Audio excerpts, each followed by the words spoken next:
Assalamualaikum warahmatullahi wabarakatuh. Saudara sekalian, saya menghadiri acara di pesantren Sadili. Pesantren Sadili ini berbasis tahfidzul Quran, dan Sadili ini ternyata punya 6 cabang ya. Di sekitar sini, ada juga di luar sini, masih di Malang, ada malah yang di Pasuruan.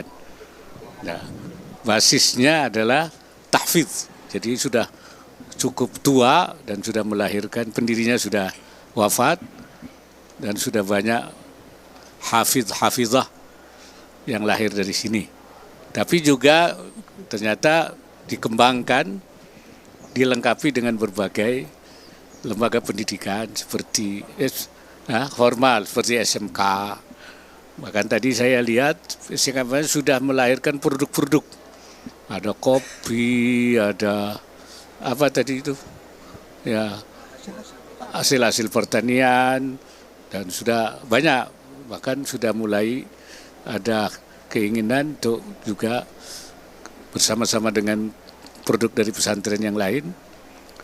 Produk yang Jawa Timur kan dikembangkan OPOP ya, one pesantren, one product. Jadi ternyata di sini tadi saya lihat banyak sekali, di Malang saja sudah banyak, bahkan sudah ada yang ekspor kan Pak PJ, sudah ada yang ekspor. Ya, An-Nur itu sudah mengekspor produknya dari produk one pesantren, one product tadi, OPOP yang dikembangkan di Jawa Timur. Itu sudah artinya pesantren-pesantren ini sudah bergerak seperti yang kita inginkan, ya, menjadi pusat pemberdayaan ekonomi masyarakat. Jadi sudah kita harapkan bahwa selain melahirkan para ahli-ahli agama, kita nyebutnya itu mutafaqqihin, tapi juga kita sebut muammirin. Muammir itu orang yang memakmurkan bumi. Muammirin al-ardha, yaitu dalam bidang-bidang ekonomi ya, dan pengembangan teknologi dan ilmu pengetahuan. Dan ini sudah ya, selain ada perguruan tinggi, ada sekolah-sekolah kejuruan, juga pengembangan melalui lembaga LK yang makan Bu Ida.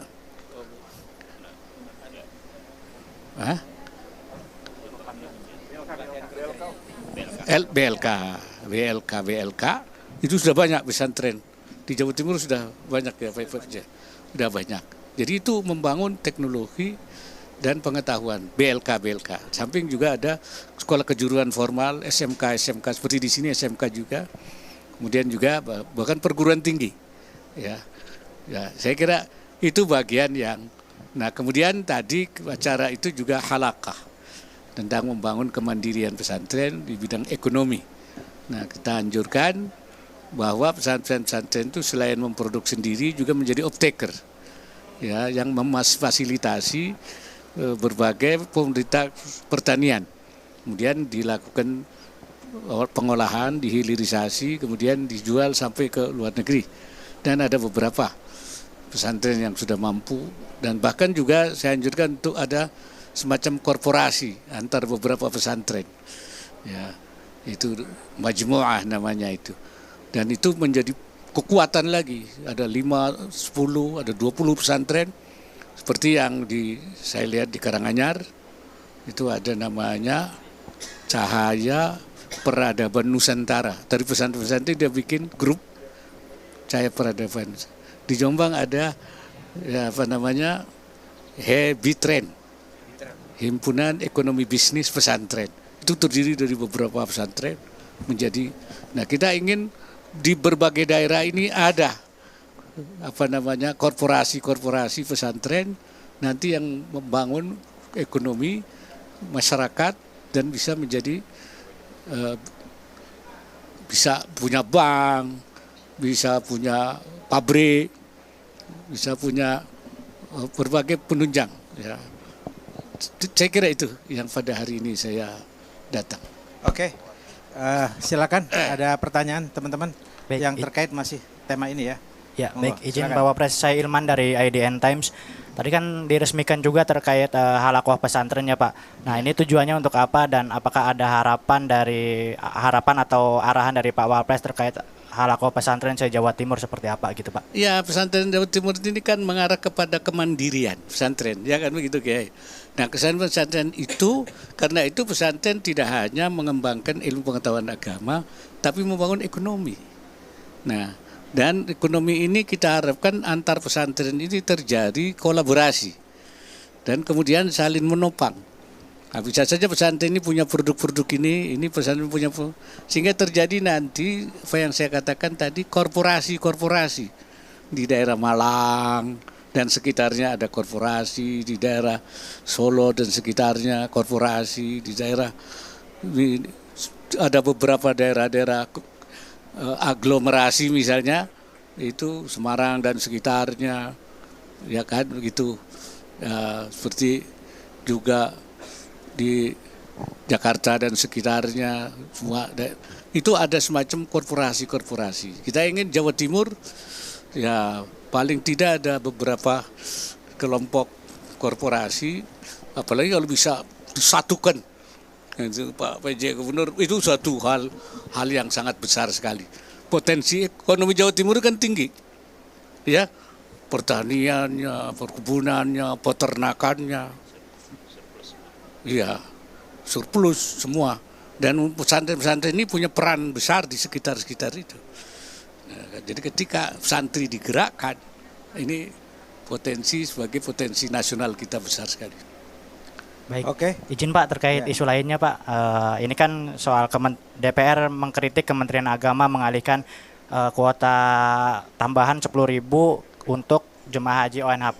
Nah, itu mendapat kritik dari DPR kalau misalkan itu memang tidak sah kata DPR seperti itu Pak. Kemudian yang kedua soal pusat data nasional yang diretas itu Pak. Ada desakan Menteri Kominfo untuk diganti gitu. Tanggapan Pak Wapres seperti apa? Ya, kalau soal pengalihan itu Menteri Agama membantah ya, bahwa tidak ada. Nanti kita lakukan pendalaman apa betul ada, alasannya apa, kenapa. Nah, kan nanti diperdalam isu itu. Mungkin perlu nanti kita perdalam apa betul ada, apa tidak ada. Kalau ada, alasannya apa, landas apa, dasar pikirannya ada. Jadi kita akan dalami. Begitu juga soal pusat data. Memang dulu pusat data itu dianggap bahwa di beberapa komunitas-komunitas lembaga kita itu mudah diretas sehingga disatukan menjadi pusat data nasional. Ternyata ketika dipusatkan itu begitu diretas semua jadi kena semua. Jadi ini tidak terpikirkan dulu bahwa ada kemungkinan pertasan segitu dahsyatnya ya. Karena itu saya kira kalau urusan ganti-mengganti itu urusan hak prerogatif presiden lah. Tetapi bahwa persoalan ini harus kita dalami. Pertama kita pulihkan dulu kan situasinya. Baru kita cari sebabnya. Dan siapa yang harus disalahkan itu nanti. Mengenai ganti menteri atau itu urusannya hak prerogatif presiden saya kira. Itu. Oke, terima kasih. Assalamualaikum warahmatullahi wabarakatuh.